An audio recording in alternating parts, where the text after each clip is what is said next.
வணக்கம். வாழ்க வளமுடன். காசிக்கு செல்பவர்கள் திரும்ப வரும்போது அன்னபூரணி சிலைன்னு சின்ன சின்னதாக வாங்கிட்டு வந்து எல்லாருக்கும் கிஃப்டாக கொடுப்பாங்க. அந்த அன்னபூரணி எப்படி உருவானாங்கங்கிறத பற்றி தெரியுமா உங்களுக்கு? அதை பற்றி தான் பார்க்க போகிறோம்.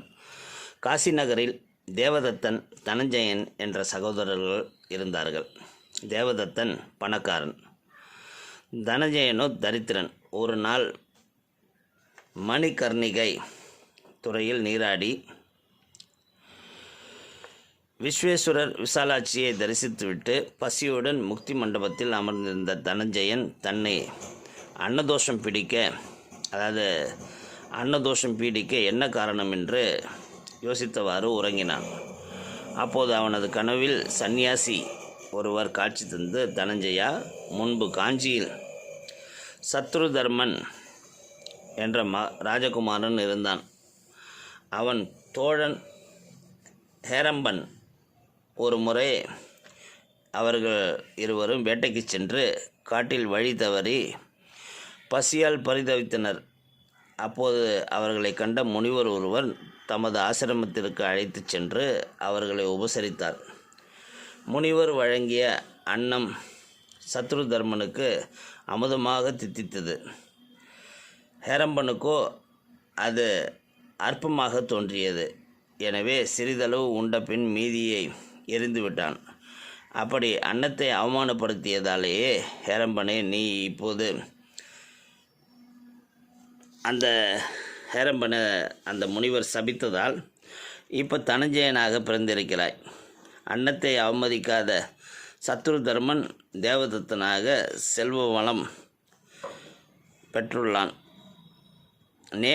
நியமங்கள் வழுவாமல் விரதம் இருந்து அன்னபூரணியை சரணடைந்து ஆராதித்தால் உனது அன்னதோஷம் நிலை மாறி அவள் அருள் பெறலாம் என்றார்.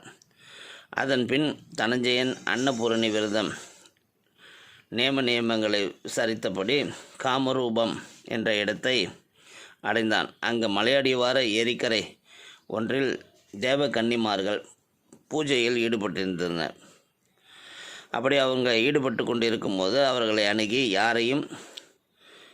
யாரையெல்லாம் பூஜிக்கிறீர்கள் என கேட்டான் தனஞ்சயன்.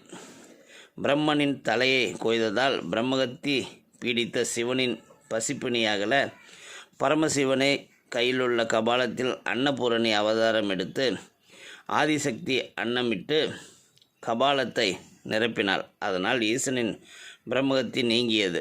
அப்படிப்பட்ட அன்னபூரணியை ஆராதிக்கிறோம் என்றனர் அவர்கள். மேலும் அவர்கள் தனஞ்சயனுக்கு விரத முறைகளை விளக்கி சொல்லினர். அதன்படி காசிக்கு வந்த தனஞ்சயன் விரதம் இருந்து அன்னபூரணி அருள் பெற்றான். இந்த விரதத்தை யார் மேற்கொண்டாலும் அவர்களுக்கு அன்னத்துக்கு குறைவு இருக்காது. உனக்கு அருள்பாலிக்க நான் காசிக்கு வருகிறேன். ஈசனின் ஆலயத்துக்கு தென்புறம் எனக்கு ஒரு கோயில் எழுப்பினால் நான் அங்கு வந்து அமர்கிறேன் என்று சொன்னாள்.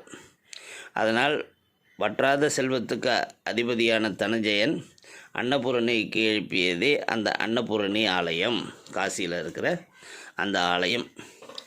அதனால் காசிக்கு போகும்போது அன்னபூரணியை தரிசிக்கும் போது இந்த வரலாறையும் தெரிந்து கொண்டு தரிசியுங்கள். வாழ்க வளமுடன்.